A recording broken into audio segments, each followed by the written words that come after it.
Prasanna Rao at this point on the broadcast. He's also an entrepreneur. Prasanna, do you believe entrepreneurs, India Inc. must directly engage with farmers as well? There needs to be more communication of government as well, perhaps assurance needs to be given. Taranjit also made some very important points. Perhaps you can react to them. And also, what do you make of, direct engagement like IT professionals in Hyderabad are doing, as Kiran was just telling us? Oh, I think that's extremely encouraging to see, civil society in action, in this particular manner. But to say that, it's going to be the responsibility of civil society to solve for economic problems of farmers, that's a little far-fetched. There's an overall ecosystem that exists here. There are businesses, there are entrepreneurs, there are corporations, there are different entities which have to play their own roles in order to solve for this problem.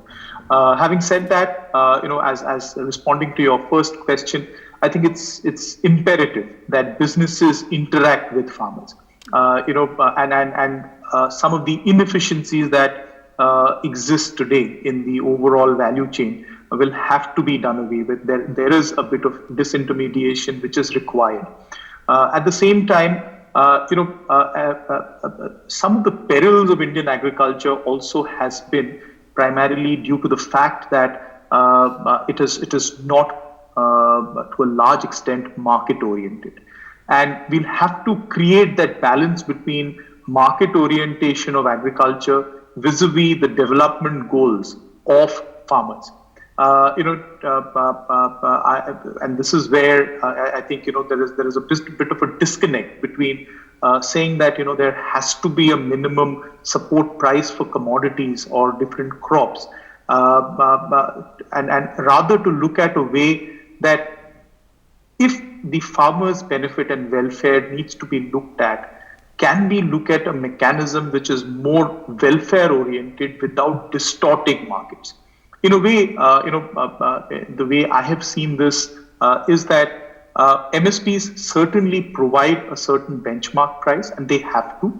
At the same time, if there is a market, because today we do not have insulated markets, we have markets which are influenced by other economies, by what is produced in Pakistan, by what is produced in Bangladesh, by what is produced in Brazil, and to say that if as an economy we distort markets for achievement of development objectives, we'll have to create a balance there, and that balance is something which is very important.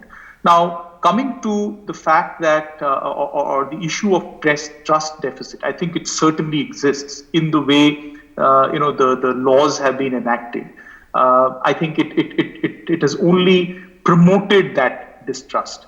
I don't think anybody would come out and say that the spirit of the laws are in any way deficient. They are extremely important, and these reforms have been long overdue. But I think more engagement in order to address the core issues which farmers are talking about is going to be important. And also, the thing around corporatization, it is to be understood that corporates handle a very small portion of the entire agriculture produce. All right. Well, we're going to leave it at that. We're completely out of time. My thanks to all of our guests for joining us.